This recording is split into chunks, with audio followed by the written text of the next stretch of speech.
Inductive and deductive reasoning.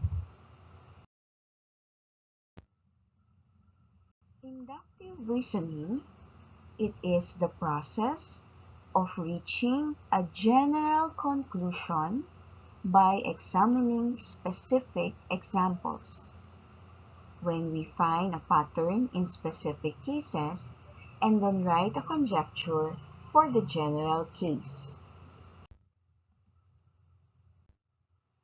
For example, let us predict the next number in the sequence 3, 6, 9, 12, 15.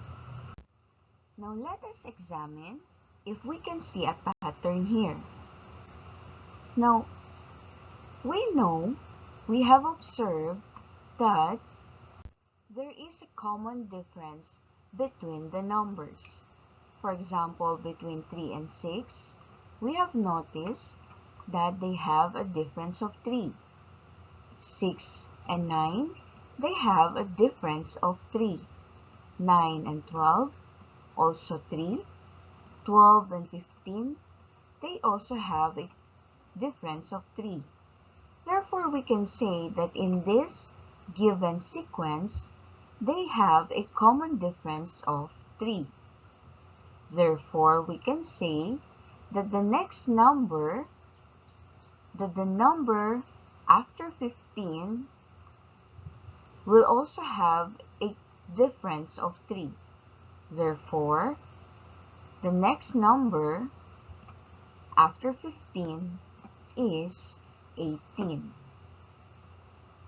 Hence, with the given pattern, we were able to have a conjecture that the next number after 15 will be 18. The number is greater than by 3 from the previous number. Now, what is counterexamples?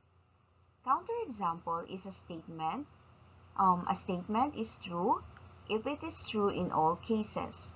But if we can find one case for which the statement is not true, then that example or that case is called a counterexample. With the counterexample, we can make the statement false. For example, let us find a counterexample to show that the conjecture is false. So let the conjecture be that x squared is greater than x for all number x. This is our conjecture. And for this one to be false, we have to find a value for x that will make the statement false. So let's say, let x be equal to 1.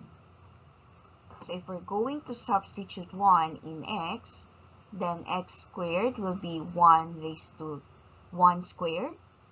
And then, of course, this one is 1. So 1 squared is greater than 1. However, if we're going to simplify this one, that is equal to 1. Now, the statement 1 is greater than 1 is false because we know that 1 is equal to 1. Therefore, since we were able to find a counterexample, this is our counterexample, that x is equal to 1. Let x be equal to 1. Then our conjecture that for all x, x squared is greater than x will be false.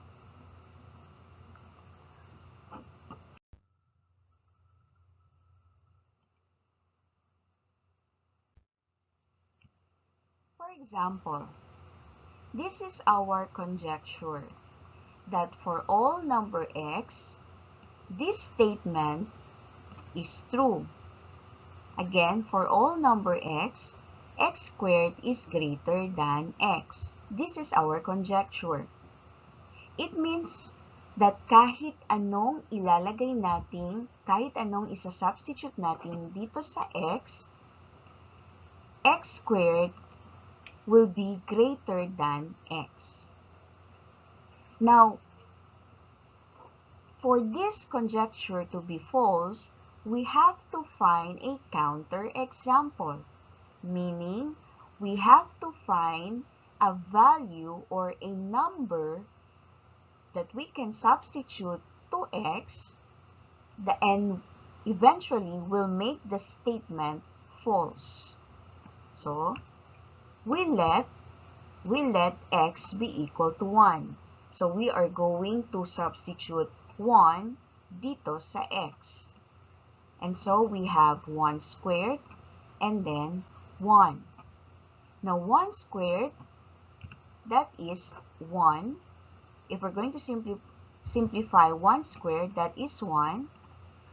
Now, 1 greater than 1, this is false because we know that 1 is equal to 1. Since we were able to make the conjecture false, therefore we can say that this one, where x is equal to 1, is our counter example. Now, what is deductive reasoning?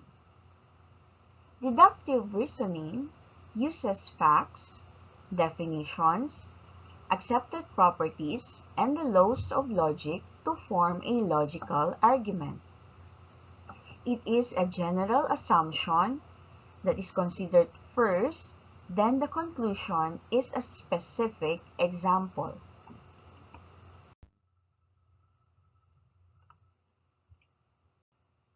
So here is an example. All multiples of 8 are divisible by 4.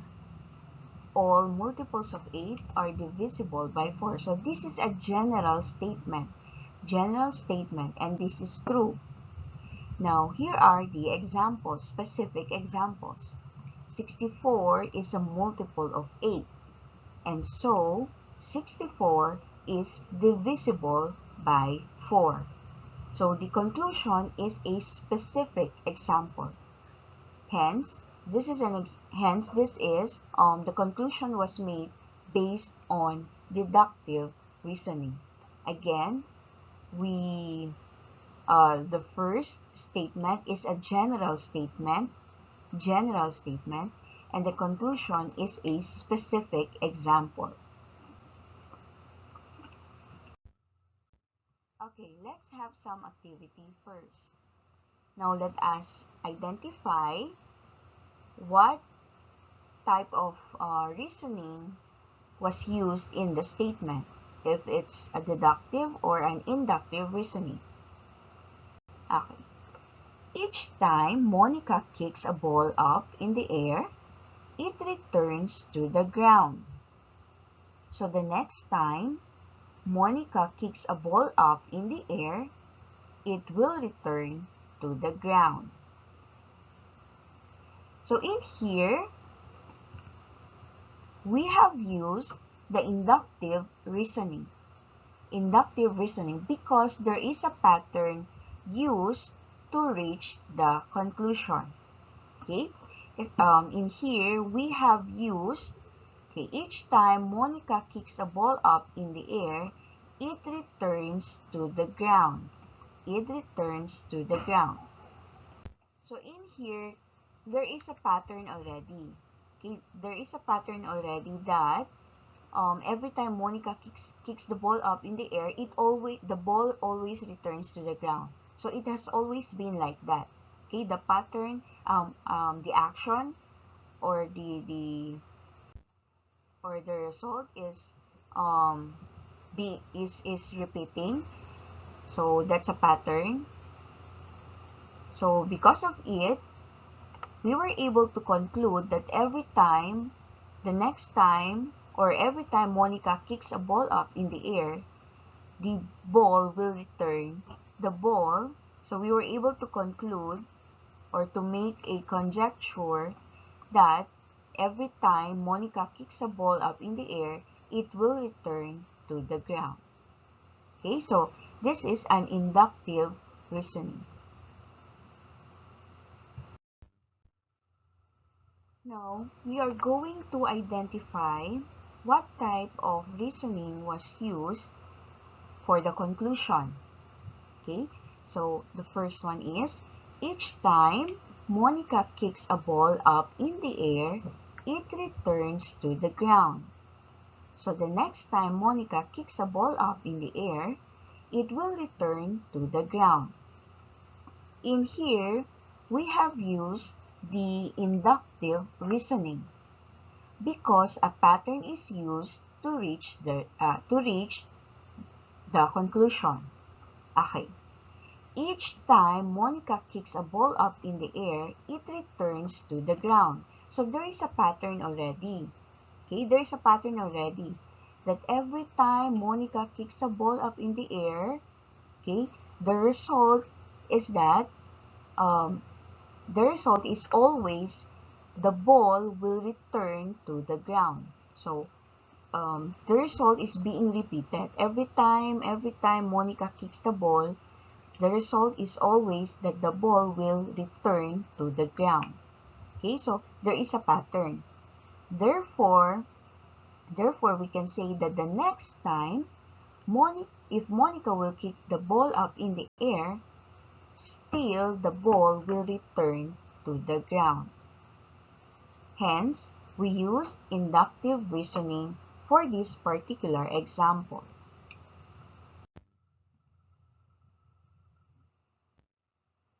Okay, the next example is, all reptiles are cold-blooded. All reptiles are cold-blooded. Parrots are not cold-blooded. Sue's pet is a parrot. Therefore, it is not a reptile. Okay, in here we have used deductive reasoning for the conclusion. So this is our conclusion. Sue's pet parrot is not a reptile. This is our conclusion. Now, we were able to conclude this using deductive reasoning. Bakit? Because our first statement is a general statement. General statement. Pag sinabing general statement, nilalahat niya. Okay, nilalahat. Like this one. Like this statement. All reptiles are cold-blooded. So, lahat daw ng reptiles ay cold-blooded. Lahat daw ng reptiles ay cold-blooded.